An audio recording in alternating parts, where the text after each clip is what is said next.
Ang sweet reaksyon ni Paolo Avellino sa pagpapakita ni Kim ng kanyang undies nakakagulat.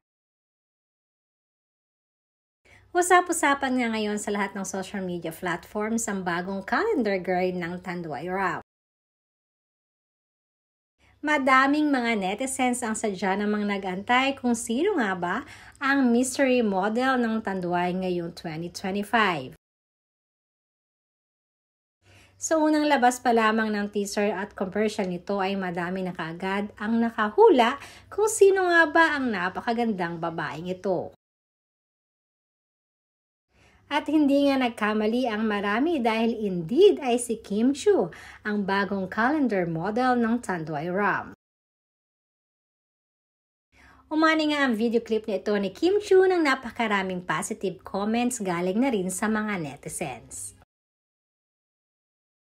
Sa hindi nakakalamang endorsement na ito, ang isa sa talaga ng pinaghahandaan ni Kim Chiu physically nitong mga nakaraang buwan.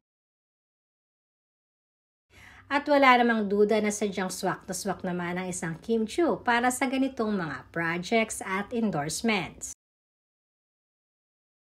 Siyempre, hindi rin may aalis sa mga negative comments dahil medyo sexy din kasi ang naging kasuotan ni Kim dito.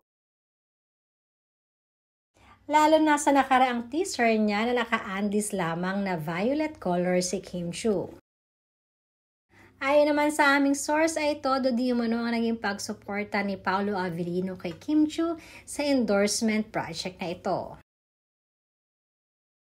Kaya naman lalong nadagdagan ang confidence ni Kim pagdating sa project dahil na rin sa mga encouraging word na ibinibigay ni Paolo para sa kanya.